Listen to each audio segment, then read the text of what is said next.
Hello everyone and welcome to Cinderful Gaming. In today's video we're going to take a look at how to start collecting Warhammer 40,000 using one of the many different box sets available to us. In this video we'll go through each unit, looking at the basic rules and stats of those units along with how they work on the tabletop. And at the end of the video we'll also show you a sample army list and look at some other units we can use to expand upon the box set as well, and put this all into practice to hopefully inspire you into starting your own army in Warhammer 40,000. In today's video, we're going to take a look at getting started with the Tau Empire in Warhammer 40,000 using the new Combat Patrol box set. Today's video is sponsored by Gap Games, a fantastic miniature wargaming store in Queensland, Australia.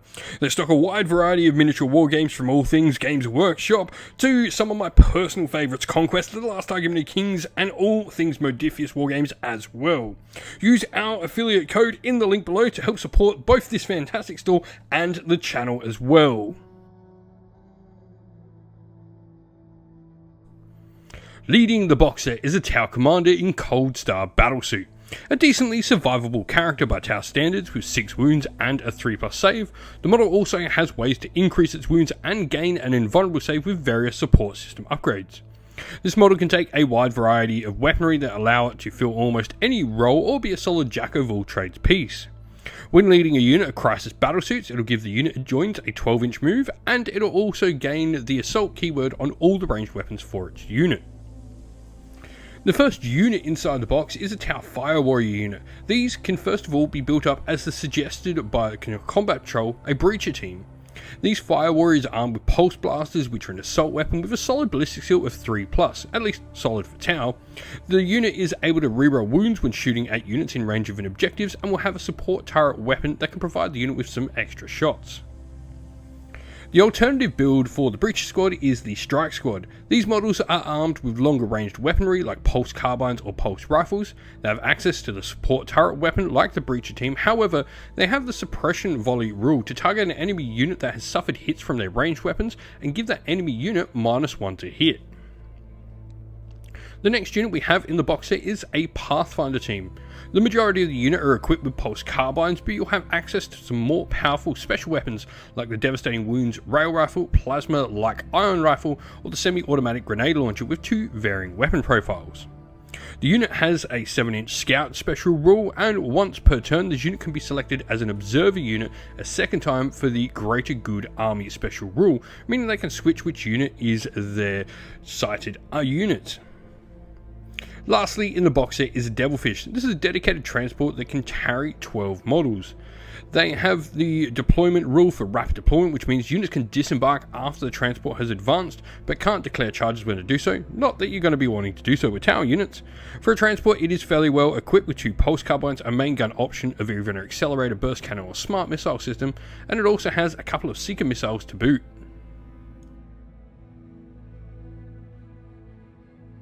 The first thing I'd look at adding to the initial box set is a unit for our commander to join. With the only option here being Crisis Battlesuits, this is where we'll start. Crisis Battlesuits come in 3 different varieties, each with their own weapon options and associated special rules. The option you pick here is really going to be determined on how you equip your commander and what is going to be best supporting him.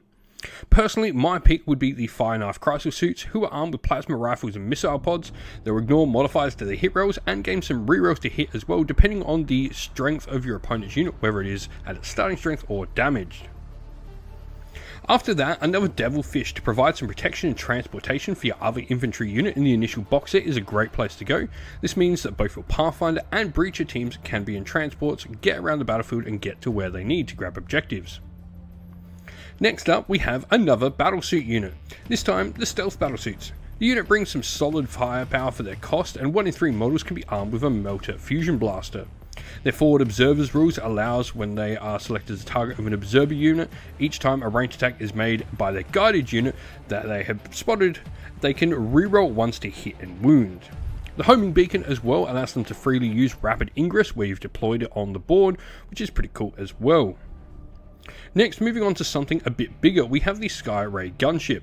This Tau tank is fantastic at popping enemy armor with its Seeker missile rack, which packs out 3 shots at strength 14, minus a 3 AP, and a damage of D6 plus 1. The aerial scanner allows it to reroll hits versus enemy flyers, and its targeting array will just allow you to naturally reroll a single hit and wound when shooting with this model as well.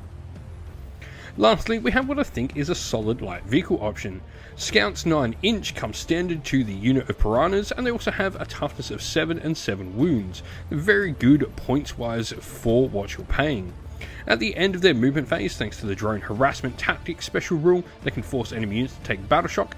For their size, they're pretty well armed with 2 primary weapon options, either burst cannons or fusion blasters, and they also have a couple of seeker missiles and a couple of twin pulse carbines for their attached gun drones as well. And so, our army today, we are going to be playing with the Tower Empire's Montcar detachment. We're going to have a commander in Cold Star battlesuit leading our force, who'll be our warlord with the Strike Swiftly enhancement. What this enhancement does for the force is it's going to allow us to have 2 of our units nearby our warlord and Scout 6" rule. We've then got a battlesuit support system, shield generator, weapon support system, a plasma rifle, and 2 drones being the marker and shield drone with our model as well. Next, we have our Breacher team with 10 models in the unit, and our Chasseurs with Guardian drone and marker drone and the support turret system. Our Pathfinder team has 10 models in the unit. We've got an iron rifle, grenade launcher, 2 rail rifles, and the Chasseurs with gun drone and marker drone as well. Next is our unit of stealth battlesuits, where we have 3 models in the unit. Our Chasseurs has a battlesuit support system, fusion blaster, marker drone, and shield drone. Moving on, we then have our Fire Knife Crisis battlesuits. Every model in the unit has 3 plasma rifles and missile pods, and they also each will have a shield drone and gun drone. However, the Chasseurs will swap out both of those drones for a shield drone and marker drone. We then have our unit Piranhas with 3 models in the unit, all equipped with fusion blasters and 2 seeker missiles. A Skyray gunship with 2 twin smart missile systems, and then we have 2 Devilfish with 2 twin smart missile systems and 2 seeker missiles on each model as well.